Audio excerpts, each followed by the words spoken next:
आप सही भक्तों को राधे राधे। तो आज हम सही भक्तों के लिए इस वीडियो के माध्यम से, इस चैनल के माध्यम से पीपल की जड़ में होने वाला एक महाप्रयोग बताएंगे।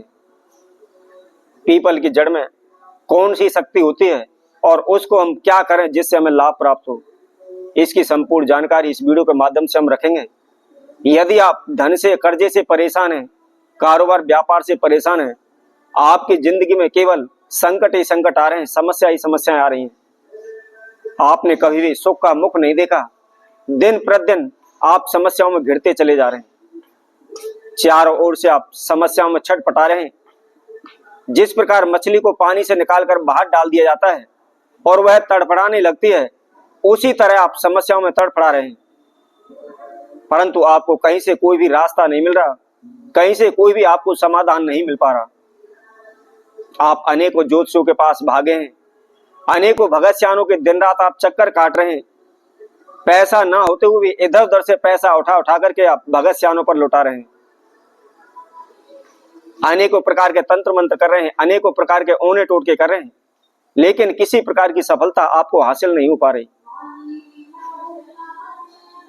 कोई भी आपको रास्ता नहीं मिल पा रहा, कोई भी आपका कारोबार व्यापार नहीं चल रहा। तो आपको क्या करना है?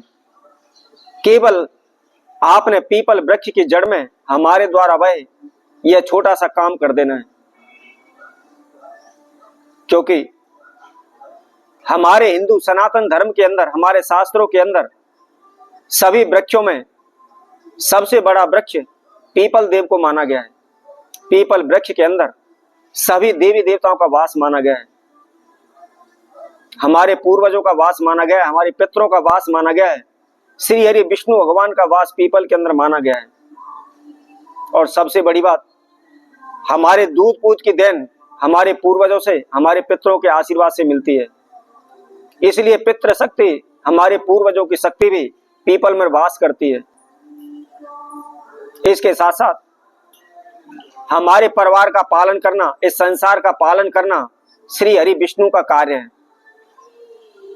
और श्री हरि विष्णु का वास भी पीपल के अंदर बताया गया है।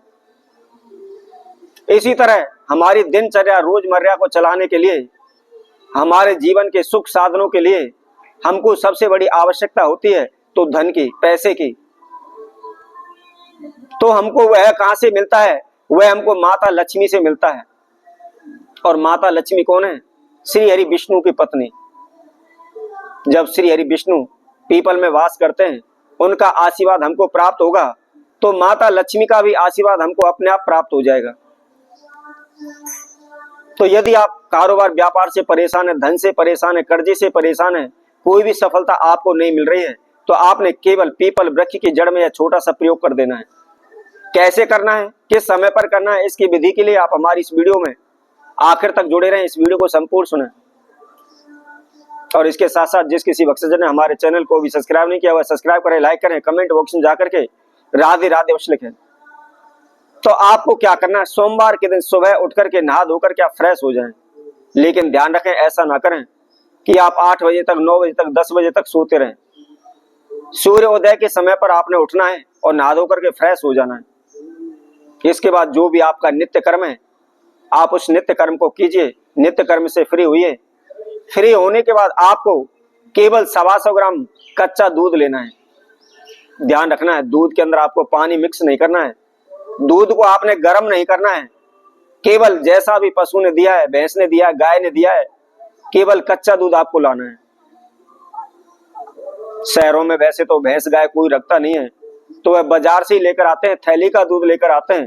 तो आप गाय भैंस का दूध नहीं है तो आप थैली का ही सिंपल आप दूध ले लीजिए, परंतु उसको आपको गर्म नहीं करना है। किसी भी आप एक बर्तन में उसको खाली कर लें, केवल 125 ग्राम दूध ले लें। उसके साथ साथ 5 आपको बतासे लेने हैं, और उसके साथ में 5 ही आपको पान के पत्ता लेने हैं। लेकिन ध्यान रखें, पान के पत्ते साबुत हों, उसकी जो डंडी होती है वह आपको तोड़नी नहीं है। उसके बाद आपको क्या करना है? थोड़ी सी आप रोली या कुमकुम ले लें, और उस रोली कुमकुम के द्वारा 5 पत्तों के ऊपर आप स्वास्तिक बना लें।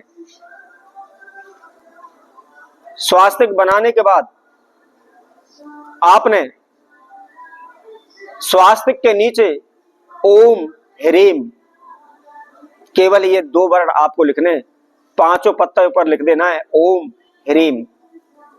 अब क्या करना है, इन सभी समुदायों को लेकर आप किसी भी तीर्थ में, जैसे कि कोई मंदिर है, कोई धर्मशाला है, यदि मंदिर तीर्थ में भी नहीं है तो आप किसी भी नदी के तट पर भी जा सकते हैं, क्योंकि तांत्रिक शास्त्र के अंदर इसका वर्णन है, हमारे शास्त्रों में इसका वर्णन है। नदी पर जो वृक्ष होता है, नदी का जो किनारा तट होता है, वह भी एक स्वयं में सिद्धि स्थान होता है। तो वहां पर अनेकों प्रकार की तपस्याएं सिद्ध होती हैं, अनेकों प्रकार के तंत्र मंत्रों को सिद्ध उस जगह पर कर लेते हैं। तो यदि नदी के तट पर ही कोई पीपल का वृक्ष, आप वहां पर भी जाकर के इस प्रयोग को कर सकते हैं। क्या करना है, सर्वप्रथम वहां जाएं, जाकर के हाथ जोड़ करके श्री हरि विष्णु का ध्यान करते हुए, अपने कुल देवता, इष्ट देवता, पितृ महाराजों का ध्यान करते हुए, नाम एवं गोत्र का उच्चारण करते हुए आप विनती करें, प्रार्थना करें। प्रार्थना करने के बाद जो आपने कच्चा दूध लिया हुआ है, आप उसको पीपल की जड़ में चढ़ा दें। जड़ में चढ़ाने के बाद आपने जो पान का पत्ता लिया हुआ है, पान के पत्ते को आप लेकर उसके ऊपर आप एक बतासा रख लें और अपने इष्ट देव, कुल देव का ध्यान करते हुए पीपल वृक्ष की जड़ में चढ़ा दें। उसी तरह आपने दूसरा पत्ता लेना है, श्री हरि विष्णु का स्मरण करते हुए उसको पीपल के पास चढ़ा देना है। इसी तरह आपने तीसरा लेना है, माता लक्ष्मी का ध्यान करते हुए पीपल वृक्ष की जड़ में चढ़ा देना है। इसी तरह आपने चौथा लेना है, चौथा पत्ता लेकर के आप अपने पितृ महाराजों का ध्यान करते हुए आप पीपल वृक्ष की जड़ में चढ़ा दें। और इसी तरह जो 5वां पत्ता लेकर के उस पर बतासा रखें और अपने सभी पूर्वजों का ध्यान करते हुए वहां चढ़ा दें। और हाथ जोड़ करके जो आपकी मनोकामना है, जो समस्या बाधाएं, उसके लिए आप प्रार्थना करके आप अपने घर आ जाएं। कोई भी तंत्र मंत्र होना टोटका इसके अंदर नहीं है, सिंपल छोटा सा यह प्रयोग है, आप शीघ्र ही माला माल हो जाएंगे, आपके जीवन की सभी बाधाएं दूर हो जाएंगी। तो इसी तरह आपसे भक्तों के लिए और नए उपाय के साथ, नई वीडियो के साथ आप सभी के समय उपस्थित होंगे। तब तक के लिए सभी भक्तों को राधे राधे।